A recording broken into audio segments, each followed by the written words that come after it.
In our last videos, you saw the hidden practices of empires like Rome, Greece, and the Ottomans, but ancient Egypt hides secrets that are even more disturbing. But before we start, if you like the forgotten dark history, consider subscribing and commenting where you're watching from. It helps us a lot to make more videos like these.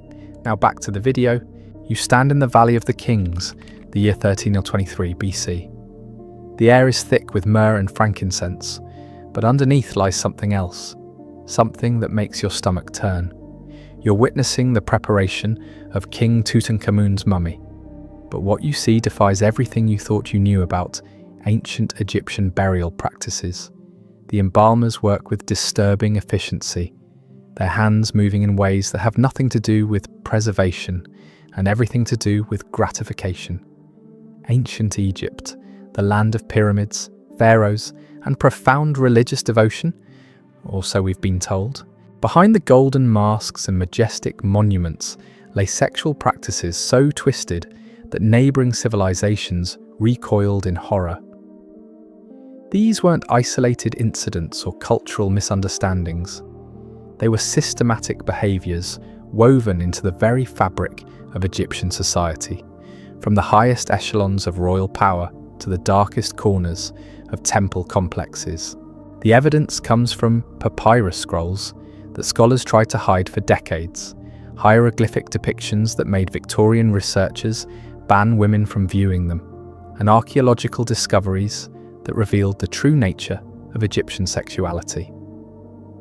What you're about to discover challenges every sanitized textbook account of ancient Egypt and exposes a civilization where the boundaries between sacred and profane, life and death, human and animal, were obliterated in pursuit of pleasure and power. The most chilling aspect isn't just what happened, but how methodically it was documented. The Egyptians recorded everything, from royal incest that produced generations of deformed rulers to temple rituals involving human corpses. These practices weren't hidden in shame. They were carved into stone walls, painted on tomb ceilings, and preserved in religious texts that survive to this day. Let's begin with perhaps the most psychologically devastating practice of all, the systematic necrophilia that infected Egyptian society from its highest priests to its lowest embalmers. When Herodotus, the Greek historian, visited Egypt in the 5th century BC, he witnessed something that haunted his writings forever. He observed that Egyptian families would let the bodies of their loved ones decompose for 3 to 4 days before delivering them to embalmers, not out of ritual necessity, but out of desperate necessity to prevent sexual violation of the corpses. Think about that for a moment. The practice was so widespread, so normalized, that families had developed protective strategies against the systematic rape of their dead relatives. This wasn't an occasional deviance, this was an institutionalized horror that required defensive planning from grieving families. The evidence gets worse. According to the Ebers Papyrus, one of the most important medical texts from ancient Egypt, embalmers regularly engaged in sexual acts with corpses, and none were punished for it. The families of deceased women began hiring armed guards to monitor the bodies during the mummification process. Picture the scene: a family already devastated by loss, forced to pay additional money to protect their dead daughter or wife from sexual assault by the very people entrusted with preserving her for the afterlife. But the true horror of Egyptian necrophilia lies in how it was woven into their religious mythology, giving divine sanction to the most unspeakable acts. The story of Osiris, one of Egypt's most important gods, centers around necrophilia as a creative force. After Osiris was murdered and dismembered by his brother Set, his wife Isis collected the pieces of his body and reassembled them. She then had sexual intercourse with the corpse, conceiving their son Horus through this necrophiliac union. This wasn't presented as an aberrant act, but as a sacred creation myth that justified similar practices among mortals. If the gods could create life through sexual contact with the dead, then humans engaging in necrophilia were participating in divine creation. The myth provided religious cover for practices that would horrify any rational society. The archaeological evidence supports these disturbing accounts with uncomfortable consistency. Excavations of embalmers' workshops have revealed remains showing signs of sexual trauma that occurred after death. Bodies were found in positions that suggest systematic violation during the mummification process. The Egyptians had turned death itself into an opportunity for sexual exploitation. Moving beyond necrophilia reveals another layer of Egyptian sexual horror that operated on an even more systematic scale. Ancient Egypt practiced bestiality with a religious fervor that makes modern comprehension almost impossible. These weren't random acts of deviance, but calculated rituals believed to possess spiritual and medicinal properties. Egyptian men regularly engaged in sexual contact with cattle, believing that such acts would transfer the animal's strength and fertility to themselves. Women were documented having intercourse with dogs in temple complexes, with priests overseeing these rituals as sacred ceremonies. But perhaps most disturbing of all were the documented cases of sexual contact with crocodiles. The practice of crocodile bestiality required elaborate preparation and institutional support. The animals were captured and rendered immobile through drugs or physical restraint, creating a grotesque theatre where humans could sexually assault creatures that would normally kill them. These acts were believed to bring prosperity and restore failing masculine potency, turning sexual violence against animals into a form of magical medicine. The Turin erotic papyrus, discovered in the 19th century, provides explicit visual documentation of these practices.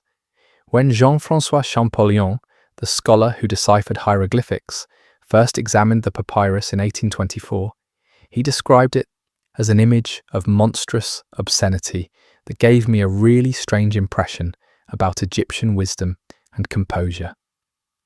The papyrus was so shocking that Victorian authorities banned women from viewing it and required men to obtain special permission, with explicit justification before examination. The papyrus depicts 12 different sexual scenarios, each more disturbing than the last. The men are portrayed with grotesquely oversized genitalia, engaged in acts that contemporary scholars described as impressively acrobatic and unnervingly ambitious. One scene shows a woman pleasuring herself with an ancient pot while painting her lips, symbols of sexuality in Egyptian culture.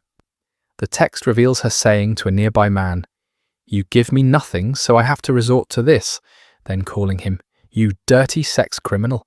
But the papyrus reveals something even more sinister. Each woman in the illustrations is depicted with lotus flowers above her head, indicating they are under the influence of drugs. Alcohol and musical instruments appear throughout the scenes, suggesting that Egyptian sexual practices routinely involved intoxication and coercion. The systematic use of drugs to facilitate sexual encounters reveals a culture where consent was chemically eliminated. The legal framework surrounding these practices exposes the true horror of Egyptian sexual culture. While bestiality was technically illegal and carried severe penalties, the practice continued with such frequency that it appeared in official hieroglyphic records. The persistence of these behaviors, despite legal prohibition, suggests that cultural and religious motivations were so powerful that people willingly risked execution for sexual contact with animals. The documentation exists not as hidden shame, but as public record. Temple walls throughout Egypt display explicit scenes of humans engaged in sexual acts with various animals.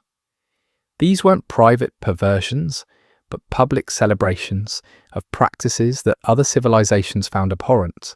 The integration of bestiality into religious art and temple decoration reveals a society that had completely normalized sexual violence against animals as spiritual practice. The scale of these practices becomes even more disturbing when we examine the institutional support they received. Temples maintained specific areas for human-animal sexual encounters, with priests serving as facilitators and overseers. The religious establishment didn't just tolerate these practices. They organized, regulated, and sanctified them as essential elements of Egyptian spirituality. The psychological impact on Egyptian society cannot be overstated.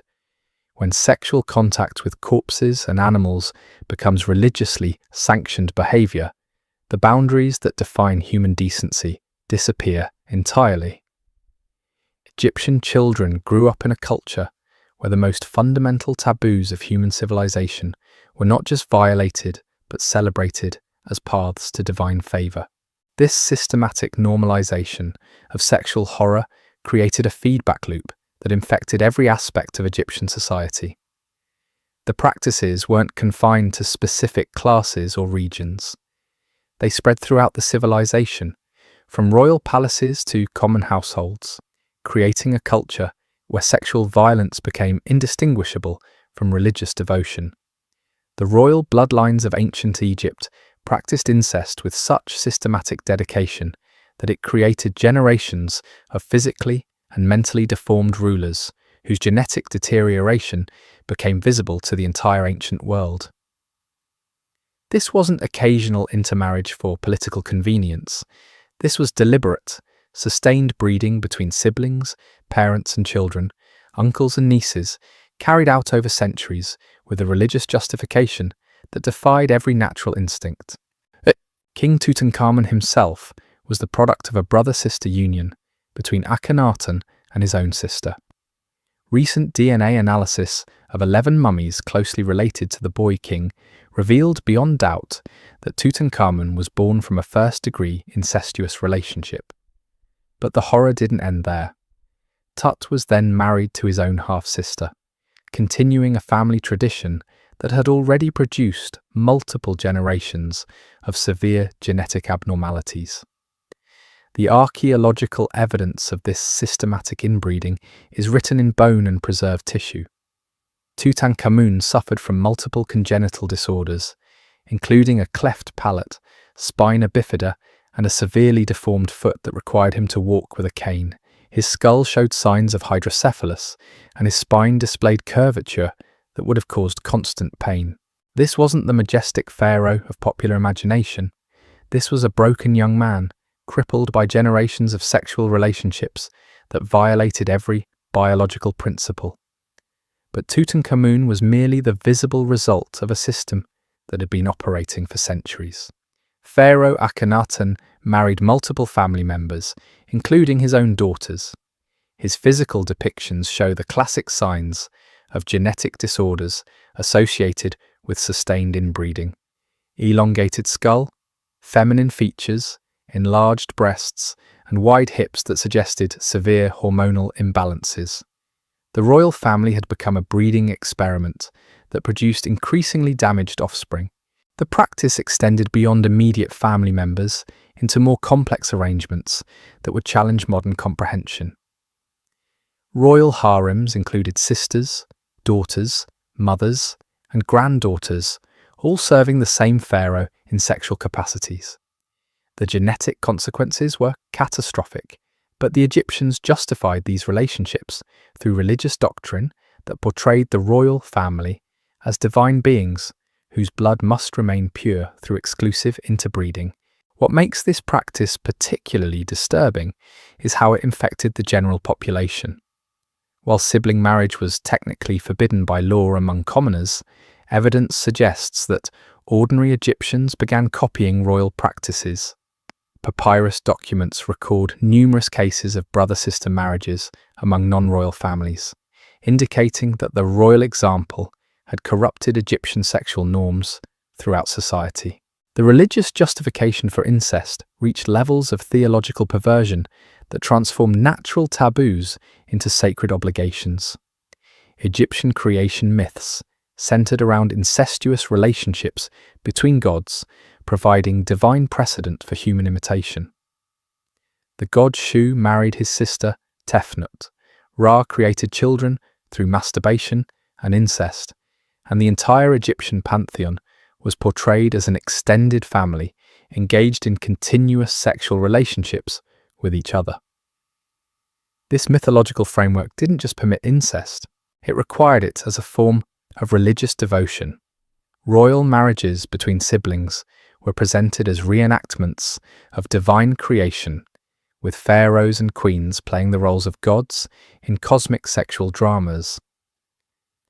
The wedding ceremonies themselves became religious rituals where incestuous unions were celebrated as sacred mysteries that connected earth to heaven. The children produced by these unions faced lives of unimaginable suffering. Medical examinations of royal mummies reveal patterns of genetic damage that accumulated across generations. Skeletal deformities, organ malformations, and neurological disorders appear with increasing frequency in later dynasties, creating royal bloodlines that were essentially genetic disasters maintained through religious delusion. The most horrifying aspect was how these damaged rulers were presented to the Egyptian people as divine perfection. Statues and paintings depicted pharaohs as physically ideal specimens, hiding the reality of their genetic deterioration behind artistic propaganda. The people worshipped rulers who were often barely functional human beings, crippled by the very practices that supposedly made them godlike. But the sexual horrors of ancient Egypt extended far beyond royal incest into temple practices that transformed religious worship into systematic sexual exploitation. Egyptian temples operated as centers of sacred prostitution, where sexual acts with priests were sold as pathways to divine favor. These weren't informal arrangements, but institutionalized systems that generated enormous revenue while sexually exploiting thousands of women and children. The temple complexes maintained dedicated quarters for sexual services, with different areas designated for various types of encounters. Young women served as temple prostitutes, their bodies consecrated to gods who supposedly required sexual worship. Men paid substantial fees to have intercourse with these sacred prostitutes, believing that sexual climax within temple walls would earn them divine blessings and eternal rewards. The priests who oversaw these operations developed elaborate theological justifications for what was essentially organized sexual trafficking. They taught that gods experienced sexual pleasure through human bodies, that orgasms within temple precincts were forms of prayer, and that paying for sex with temple prostitutes was equivalent to making religious offerings. The entire system transformed rape and exploitation into sacred duty. Children born from these temple encounters faced predetermined lives of sexual servitude. They were considered property of the gods, raised within temple complexes to serve as the next generation of sacred prostitutes. Boys were often castrated to serve as temple attendants, while girls were groomed from childhood for lives of sexual exploitation disguised as religious service. The economic scale of temple prostitution reveals how thoroughly sexual exploitation had been integrated into Egyptian religious practice. Temple records document massive revenues from sexual services, with detailed accounting of payments made for different types of encounters. The priests had created a sophisticated business model that generated wealth through systematized rape, while maintaining religious legitimacy through theological manipulation. The psychological impact on participants was devastating and intentional. Women serving as temple prostitutes were taught that refusing sexual demands from priests or paying customers was equivalent to rejecting the gods themselves. They faced not only physical coercion, but spiritual terrorism that made resistance appear as blasphemy punishable by divine retribution. But perhaps most disturbing of all was how these practices spread beyond temple walls into Egyptian society at large. The normalization of sacred prostitution influenced attitudes towards sexuality throughout the civilization, creating a culture where sexual exploitation could be justified through religious rhetoric, and where the most vulnerable members of society faced systematic abuse disguised as spiritual practice. The evidence for these horrors exists in temple records, religious texts, and archaeological remains that paint a picture of systematic sexual exploitation operating under religious cover for thousands of years. This wasn't aberrant behavior by isolated individuals, but institutionalized practices that shaped the daily lives of countless Egyptians across multiple centuries. The systematic sexual exploitation of children within Egyptian temple complexes represents perhaps the most horrifying aspect of their religious practices. Young boys and girls as young as 5 years old were dedicated to temples through a process called sacred donation, where families would offer their children to gods in exchange for divine favor. But these children weren't destined for lives of religious study or spiritual service. They were being groomed for sexual exploitation that would define their entire existence. The process began with elaborate ceremonies where children were formally consecrated to specific deities. Parents genuinely believed they were securing their children's spiritual future, but temple records reveal the true purpose of these dedications. The children were immediately separated from their families and placed under the control of priests who began systematic conditioning designed to normalize sexual abuse as religious duty. Boys designated for temple service faced a particularly brutal fate. Many were subjected to castration procedures that had mortality rates exceeding 50%. Those who survived were transformed into eunuch servants, whose primary function was sexual availability to priests and wealthy temple patrons. The castration wasn't performed for practical reasons, but specifically to create sexually available servants who couldn't reproduce and complicate temple hierarchies. Girls faced systematic grooming that began before puberty and intensified as they matured. They were taught that their bodies belonged to the gods and that sexual service to priests was the highest form of worship possible. By adolescence, these girls had been so thoroughly conditioned that many genuinely believed sexual exploitation was their sacred calling. The temple records document payment schedules for sexual access to these children, with different rates based on age, appearance, and perceived virginity. Wealthy Egyptians would pay premium prices for first access to newly dedicated children, treating sexual encounters with temple youth as luxury religious experiences. The priests had created a marketplace where child sexual abuse was packaged as spiritual enlightenment.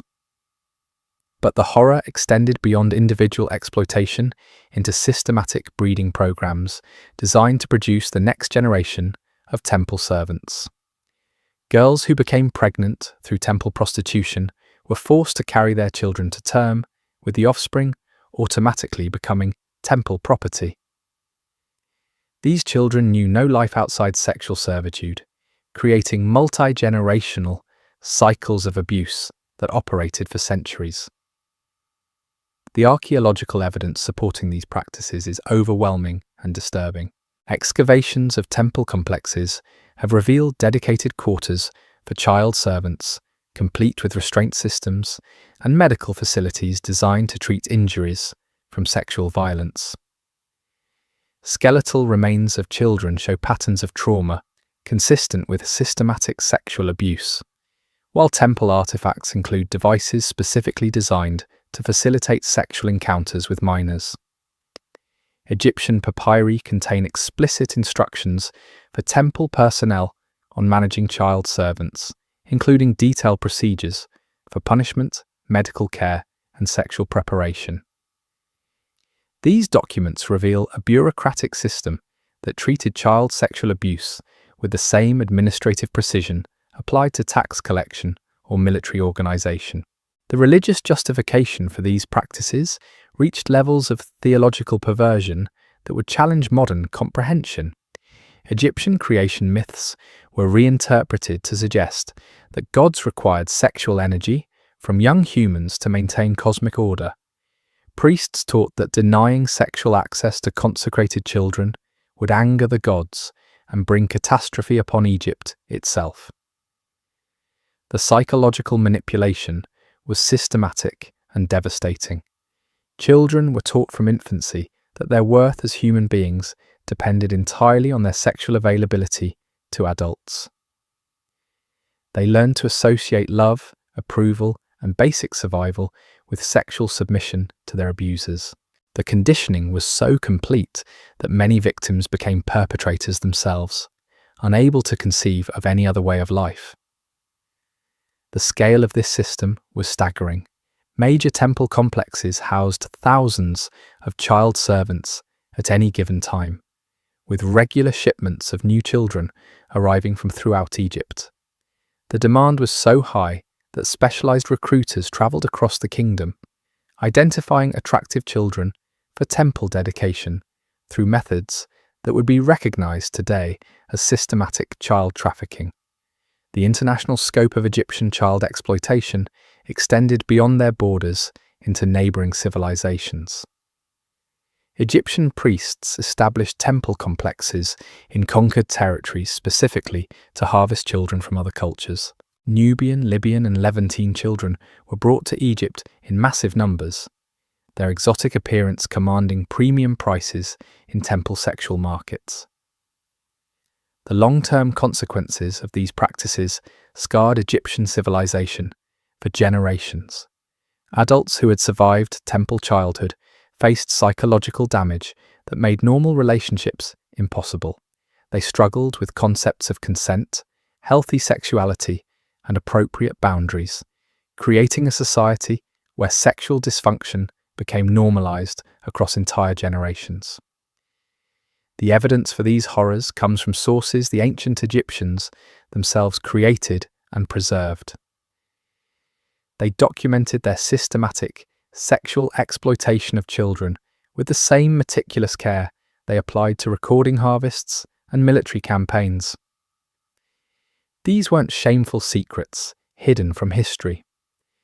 They were institutional practices that Egyptian society considered essential to their religious and social order.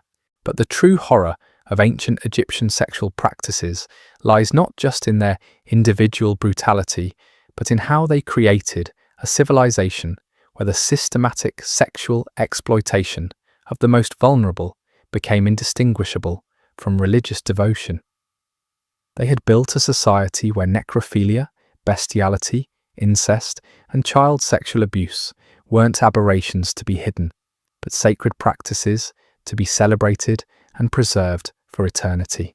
Today, as we examine this dark chapter of human history, we're confronted with uncomfortable questions about how entire civilizations can normalize practices that violate every principle of human decency. The ancient Egyptians remind us that impressive architecture, artistic achievement, and religious sophistication can coexist with systematic sexual horror on an industrial scale. The evidence is there, carved in stone, preserved in papyrus, and written in the bones of their victims. Ancient Egypt's sexual practices represent one of history's most comprehensive examples of how power can corrupt every aspect of human experience, turning the most intimate aspects of life into weapons of control, exploitation, and terror.